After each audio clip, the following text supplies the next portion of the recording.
저희 교회에서는 이 말씀을 전하기 전에 세 가지 구호를 외치고 말씀을 선포하거든요. 어떻게 하느냐면 제가 인사만 잘해도 하면 여러분들은 먹고는 산다 이렇게. 두 번째, 아멘만 잘해도 그럼 여러분들은 은혜를 받는다. 세 번째, 감사를 잘하면 그러면 여러분들은 기적이 일어난다 이렇게 하는 거거든요. 우리 한번 해볼까요? 인사만 잘해도, 아멘만 잘해도, 감사를 잘하면, 할렐루야.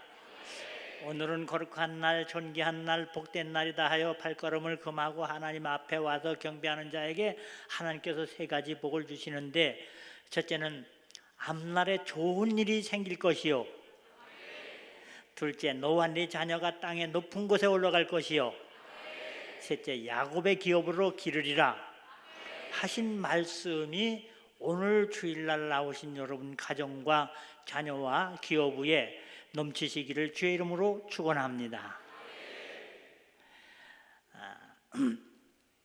사마천이 쓴 사기에 보면 우리 고조선의 역사를 많이 다뤄놨습니다. 그 보면 양명왕 때에 고구려를 침략을 합니다. 당태종 때 10만 대군을 이끌고 고구려를 침략을 합니다. 자신 놓고 이길 수 있는 그런 강대국입니다. 근데 그 고구려의 그 양만춘 그 안시성 싸움에서 아주 참패를 하고 되돌아갔습니다. 그때 당태종이 땅을 치면서 통곡을 합니다.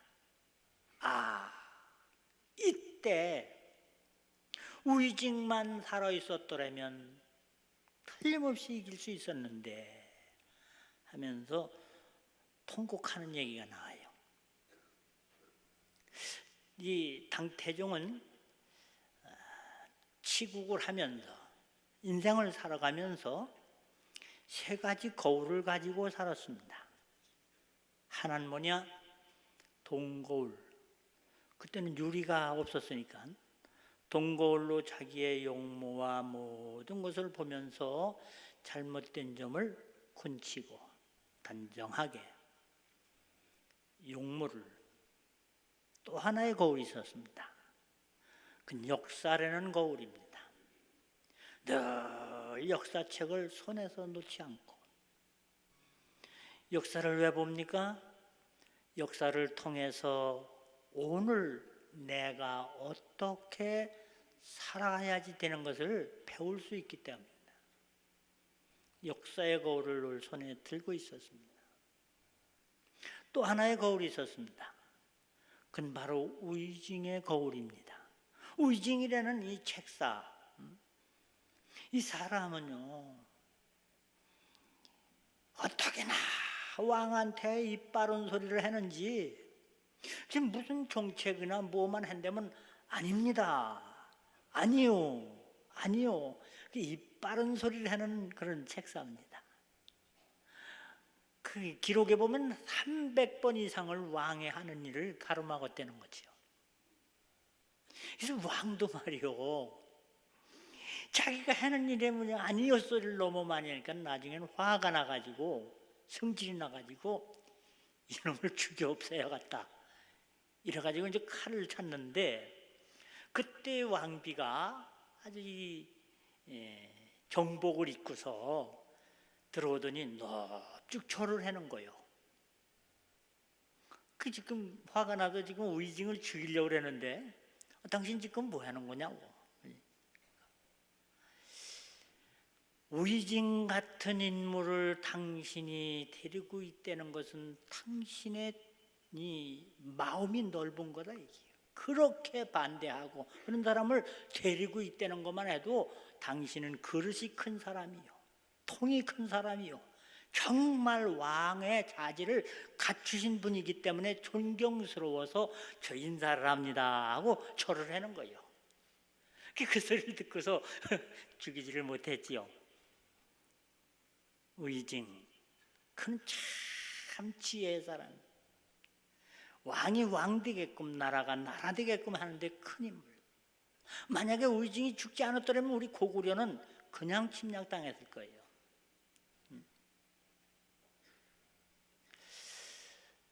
왜 이런 얘기를 하느냐? 오늘 우리가 성경 말씀을 듣고 믿음 생활을 합니다. 그 성경 말씀이 너무 제가 볼 땐 좀 복잡해요. 목사님은 제가 집사 때 목사님 맨날 우리더러 성경 읽으라리. 걔는 읽어도 뭔 얘기인지도 모르고 졸리기만 하고. 걔는 그랬어요. 참나 목사님도 아니 왜 우리 농사꾼들 바빠 죽겠는데 농사꾼 사정을 모르나? 아니 목사님 사례까지 드리면 목사님이 읽고서 설명해 주면 되지 왜 우리 떨어 읽으랴? 뭐 이러면서 잘 안 읽. 그 지금은 뭐 읽으면 잘하느냐? 지금도 잘 모르겠어요. 그래서 제가 나름대로 생각을 했어요. 야, 이 성경이 뭔가 하나님의 말씀이다. 이 성경이 뭐냐? 예수님에 대한 말씀이다. 그렇다면 예수님이 직접 하신 설교나 읽어보면 어떨까? 복잡하게 읽을 거 없이 그럼 주님이 직접 설교하신 거, 주님이 직접 말씀하신 것만 읽으면 어떨까? 그랬더니 그 주님의 말씀, 주님의 설교가 마태복음 5장, 6장, 7장에 나오더라 이 말이에요. 그럼 예수님의 말씀을 우리가 이해를 하면 성경 전체를 이해하는 게 아니겠냐? 그래서 예수님 말씀을 하나 한 절 한 절 읽다가 아주 중요한 걸 발견하게 됐어요. 예수님 설교하는데 그때 뭐 서기관들, 바리새인, 무슨 이 신앙인들 예배를 드리는데 예배 드리려고 하는데 아니다 그러는 거야. 아니다. 아니 예배가 얼마나 소중한데 그게 아니라는 거예요. 너희는 먼저 따라서 너희는 먼저 형제와 화목하라. 예배를 드리려고 예물을 드리려고 하다가 혹이나 누가 원망할 만한 일이 생각이 나거든 그 제물을 제단에 놔두고 먼저 가서 화목하라. 그리고 난 다음에 예배 드리라. 예배보다 더 중요한 거 있구나. 먼저 해야지 될 일이 있구나. 이건 뭐냐? 화목하라는 말씀인 줄 믿으시길 바랍니다.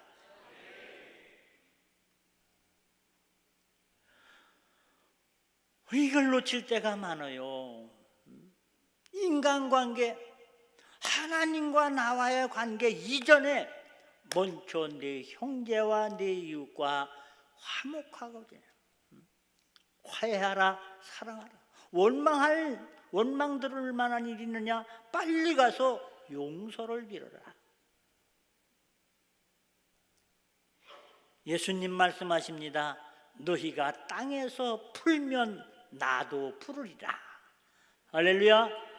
그럼 예수님 잘 믿는 것은 뭐냐? 인간관계 잘 하는 게 하나님 잘 섬기는 거라 이 말이에요. 우리는 이거를 인간관계는 제대로 안 되면서 등을 지고 담을 쌓고 미워하고 시기하고 질투하면서 주여 뭐 복을 주시옵소서 뭐 하나님 내가 죄인입니다. 왜 사람한테 원망들을 만한 일을 하고 하나님한테만 얘기하느냐고. 가서 그 사람한테 해야지. 우리 종종 그럴 때가 많습니다. 도가니라는 영화를 보셨습니까? 왜 사람한테 잘못해놓고 나는 예수 믿어서 다 용서받았다, 얼마나 괘씸해겠느냐 이 말이에요. 먼저 인간관계가 바로 되시기를 주님의 이름으로 축원합니다. 원망들을 만하면 시비들을 만 혹이나 질투했던 거 있으면 그거 먼저 풀으실 때, 여러분이 화해할 때 하나님께서도 여러분과 화목하는 줄 믿으시길 바랍니다. 혹시나 시어머니 죽을 때나 바라고 누구 미워하면서 원망하면서 예배만 드리고 복 달라고 그러지는 않습니까? 예수님 말씀 다 아니라 이게 가서 화해하라. 마태복음 18장에 말씀하십니다. 1만 달란트 빚진 자가 왕에게 불쌍히 여김을 받고 용서함을 받, 탕감을 받았습니다. 그런데 집에 왔는데 100대는 자기 돈 안 갚았다고 그 사람을 잡아다 심히 때리고 옥에다 가둡니다. 이것을 우리 예수님께서 아시고 그놈을 갖다가 다시 소환시켜서 감옥에 가둡니다. 나는 은혜와 사랑을 많이 받고 남에게는 베풀지 모르고 남과 관계를 떨떠름하게 하면서 이거 아니라는 거예요. 누가 그럽니까? 우리 예수님 말씀입니다. 부부지간에, 형제간에, 이웃간에 화목하시기를 바랍니다. 그게 하나님 잘 믿는 거예요. 그게 하나님. 어떤 신혼부부가 목사님한테도 우리 부부관계는 어떻게 해야지 됩니까? 이제 조언을 받으라니까 화목하라 그랬더니 신랑이 벌떡 일어나면서 싱긋이 웃으면서 여보 빨리 가자 그런다. 화요일 날 목요일이란다. 그 말이 아니고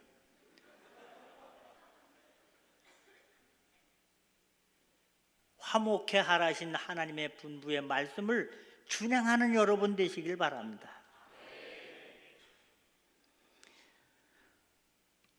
우리는 화목하지 못하기 때문에 그 용서받은 자가 다시 붙잡혀서 오게 가진 것들은 여러분의 삶의 감옥이 어디입니까? 질병입니다. 우한, 재난, 환난, 여러 가지 재앙은 왜 오는 줄 알아요? 화목하지 못한 사람의 대가입니다. 땅에서 화목하고 할 때 하나님이 여러분과 화목하는 줄 믿으시길 바랍니다. 이 순서를 바꾸지 말라는 거요. 먼저 이걸 먼저 저는 믿음이면 믿음으로 구원함을 받고 믿음으로 하나님 나라가고 믿음 오직 믿음 아니라는 거예요. 믿음은 기본이요, 기본. 베드로후서에 보니까 믿음만 가지고는 안 된다는 거예요. 믿음만 가지고. 믿음에 덕이 있는 자가 되라 이게 덕. 덕이 뭐요?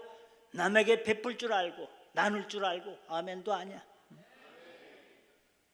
용서할 줄 알고 말이야. 포용할 줄 알고.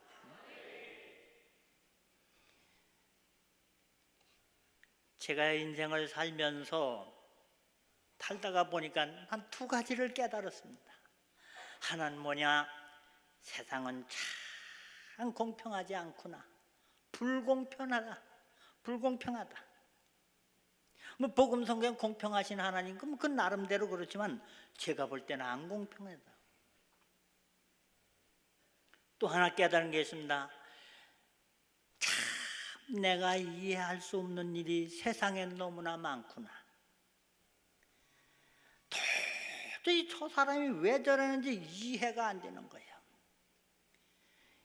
이해 모르는 일이 너무나 많아요. 이 두 가지를 깨닫고 그 다음부터 그걸 알게 되니까 사는 게 편하더라고요. 왜? 내가 어려운 일을 당합니다. 그때는 어째 내가 이렇게 어려운 일을 당하나 그랬을 텐데 세상은 원래 공평하지 않으니까 나도 어려움 당할 수 있지. 나도 힘들 때 있지. 나도 병들 때 있지. 이렇게 생각하니까 억울하지 않더라고. 또 하나, 내가 알 수 없는 일, 이해할 수 없는 일이 너무나 많다는 걸 깨닫고 나니까 그전 같으면 저 사람이 왜 저럴까, 저게 인간인가 저게 사람인가 그런데 뭐 그럴 수도 있지. 나는 이해 안 되고 나는 몰라도 그 사람은 그렇게 말하고 그렇게 사는 거. 그러니까 그때부터 뭔 생각하느냐? 그럴 수도 있지. 그럴 수도 있지. 그럴 수도 있다. 이런 생각을 하니까요. 또 남이 뭐 저기 하면은 뭐 분하고 원망하고 이거 아니라 그러려니 하는 겁니다.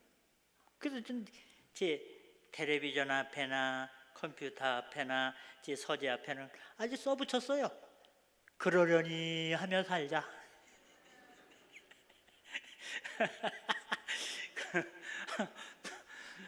남이 나를 욕합니다. 그거 그러려니 해야지. 뭐 나도 남 욕할 때 있는데 뭐 그려 안 그려? 나도 욕도 먹을 수 있는 거지 뭐. 그래서 아주 그러려니 하면서 살자 아주 써붙였어요. 오늘 우리는 믿음만 가지고는 안 된다. 덕이 있는 사람, 넓은 마음. 그럼 그 덕이 있는 사람 그것만 가지고는 안 되냐 이게. 또 있다 이 말이에요. 지식이 있어야 된다. 하나님의 온전하시고 선하신 뜻을 그것을 늘 말씀을 들으면서 읽으면서 배우시기를 바랍니다. 우리는 성경은 우리에게 뭐요? 거울이요. 거울. 말씀을 통해서 자꾸 듣고. 그럼 이 지식만 있으면 아니라는 거예요. 아니요. 거기에 절제가 있어야지 된다. 절제할 줄 알아요. 우리는 충동적으로 살지 말고 즉흥적으로 살지 말고 생각해보고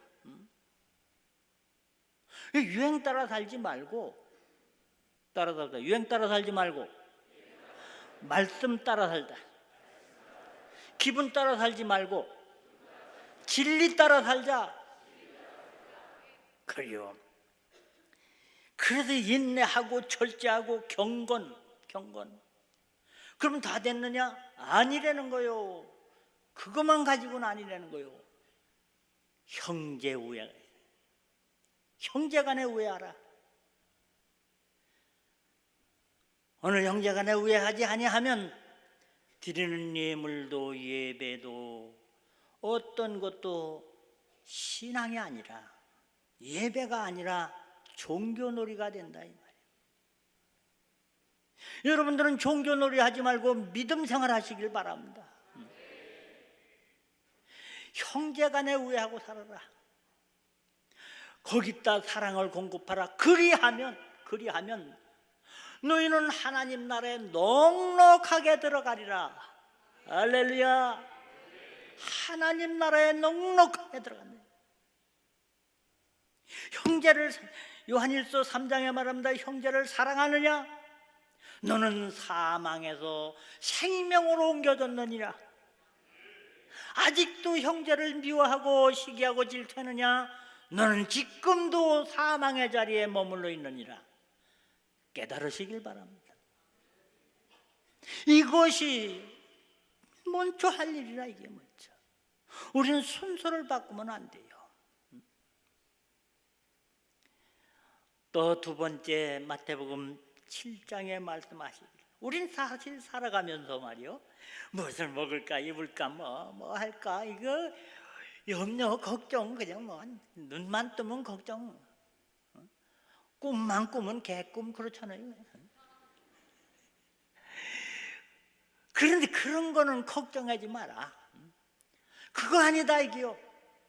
넌 먼저 그의 나라와 의를 구하라. 할렐루야. 하나님의 거룩하시고 온전하시고 선하신 뜻이 무엇인가를 분별해. 이게 더 중요하다 이게요. 그래서 이 말씀을 읽는 자와 듣는 자와 지키는 자는 뭐라 그랬어요? 복이 있나니. 아주 답이 나왔어요. 시냇가에 심은 나무가 시절을 쫓아 과실을 맺은 같이 그 행사가 다 형통하리로다. 우린 복 중에 복은 하늘의 복인 줄 믿으시길 바랍니다. 하늘문이 열려야지 돼요. 그 하나님의 복으로 살아야지 돼. 하나님이 복을 주시면 사망의 음침한 골짜기를 들어가도 해를 당하지 않는 줄 믿으시길 바랍니다. 불 가운데 들어가도 타지 않는 줄 믿으시길 바랍니다. 약한 자가 강한 자 되고 천한 자가 존귀한 자 되고 없는 자가 부여하게 되고 무능한 자가 능하게 되는 줄 믿으시길 바랍니다. 먼저 그건 좋아요. 그리하면 큰 뭐 염려 걱정 이런 거는 세상 사람들에게 내버려둬라 이겨. 너희는 뭐 걱정할 뭐 있느냐 이게. 공중의 새도 들의 풀도 내가 먹이고 입히는데 하물며 너희를 껴보냐. 여러분들은 하늘의 복으로 사시길 바랍니다. 그렇구나. 이 예수님이 말씀하셨어요. 세 번째, 마태복음 7장에 보니까 말이에요, 이 잘못이 많아요. 교회 고유 사람들이 이 잘못이 많아. 그래가지고 이제 무슨 잘못, 무슨 허물, 무슨 그런 걸 지금 옳으냐 그러냐 판단하고 분석하고 비평하는데 예수님이 말씀합니다. 아니다. 그거 아니다. 너 먼저 해야지 될 일이다. 따라서 너는 먼저 내 눈에 티를 빼라. 티가 아니야, 들보요, 들보. 너는 요새 사람들은요 망원경이 발달이 된 건지 멀리 봅니다. 정치, 경제, 사회, 문화 이런 거 보고 여러분 뭐 잘했네 못했네 판단하고 분석하고 뭐 누구는 어떻고 뭐 경제가 어떠니 이 남의 허물을 본다 이 말이에요. 그러기 전에 너 먼저 할 일이 있다. 이게 먼저 할 일. 너 자신을 돌아다 봐라. 할렐루야. 우린 남 보는데 그래서 남 앞에 내가 어떻게 보이나 이걸 신경 쓰느냐고 너무나 이 의식을 하고 삽니다. 그래가지고 그냥 뭐 옷도 뭐 유행 따라가야지 되지요. 뭐 아이고 얼굴도 좀 뭐 영화배우 같이 돼야지. 그래가지고 뭐 성형수술인가 뭐 그런 거 하지 마라. 뭐 의사 선생님 화딱 지나갔지. 그래도 성경은 얘기합니다. 백가지 문제가 아니라 이게요. 내 속을 한번 들여다봐라 이게요. 사실 우리 예모 보던 말이요. 중요한 게 내면입니다. 몸도요. 이 팔 한쪽 끊어져 나가도 살아요. 다리가 끊어져도 산다니까요. 그런데 안 보이지만 심장이 고장이 나거나 췌장이 고장이 나거나 간이 고장 나면요 죽어요. 그려 안 그려? 우리 속이 중요한 거요. 사실 속만 속 내 오장육부만 튼튼해봐요. 구름 한 발로도 광채나. 마찬가지입니다. 바깥 일이 문제가 아니라 네 마음, 네 생각, 네 믿음, 네 정신 이걸 들여다보라 이 말이에요. 내면을 들여다보시길 바랍니다. 이 말씀의 현미경으로 말씀의 내시경으로 나를 볼 줄 알아야 돼요. 너무 남 의식하지 마세요. 우리 사람 그냥 툭 하면은 그냥 뭐 이런데 뭐 고춧가루가 못 던지라면 나 집에 와서 막 팔팔 때요. 큰 창피해 죽겠다고 누가 보지도 않았어. 자기 혼자 그러는 거지. 속이 사실 이 마음. 그 성경을 얘기하잖아요. 뭐 지킬 만한 것보다 더욱 네 마음을 지켜라. 이 마음을 가만히 둬도 생각한다. 이 마음에 말이에요. 제가 뭐 선한 마음만 있는 게 아니더라고. 미워하고 시기하고 질투하고 뭐 별게 다 들어있어. 아니 왜 이렇게 기도는 했는데도 이렇게 음란한 생각은 그냥 있을까? 이거 욕심, 탐심, 뭐 이거 명예욕. 근데요 성경을 보니까 나만 그런 게 아니더라고. 바울도 그러더라고. 사도 바울도 오라 곤고한 자로다 내 속에 선과 악이 같이 있다. 그려 안 그려? 그런데 이것을 잘 관리를 잘해야 돼요. 여러분, 사람이 말이요, 외모 꾸미고 뭐 이거보다도 여러분 성공하고 훌륭한 인물 되려면 말을 잘하세요. 말을 정말로 중요한 말, 말만 잘해보세요. 훌륭한 사람 됩니다. 그럼 말은 어디서 나와요? 그게 마음에서 나오잖아요. 마음의 표현이 언어로 다 나타난 거지, 소리로 나타난 게 말 아닙니까? 이걸 그냥 하지 말고 좀 걸러보자 이게요. 말씀을 통해서. 저는 농사를 짓기 때문에 여러분 마당질을 하면 그냥 흙하고 곡식하고 막 뒤섞여요. 막 그러면 이거를 채질하고 걸기미질하고 막 이래서 깨끗해요. 여러분도 마음속에 있는 거 온갖 잡던 것이 있지만 그거를 그냥 즉흥적으로 하지 말고 하나님의 말씀의 거울에 해서 걸릴 것은 걸르고 치다짐에 해서 좋은 거, 내가 하는 말이 영광이 될까? 내가 하는 말이 저 사람에게 유익이 될까? 보탬이 될까? 내가 하는 말이 하나님께 영광이 될까? 시간 다 됐네. 기도합시다. 하나님 아버지, 오늘 우리 예수님 말씀하실 때 우리 믿음 생활 매우 중요합니다. 아버지 하나님께서 예물 드리는 건 매우 중요합니다. 그런데 오늘 말씀하시는 먼저 너의 삶의 남과 인간관계를 화목하며 살으라고 말씀하고 있습니다. 너는 먼저 그 나라와 의를 구하라고 말씀하고 있습니다. 너는 먼저 내 속에 내 눈에 들보를 뽑으라고 말씀하고 있습니다. 아버지 하나님, 이 말씀 주야로 묵상하다가 시냇가에 심은 나무가 시절을 쫓아 과실을 맺은 같이 그 행사가 다 형통케 하옵소서. 예수님의 이름으로 기도하옵나이다. 아멘.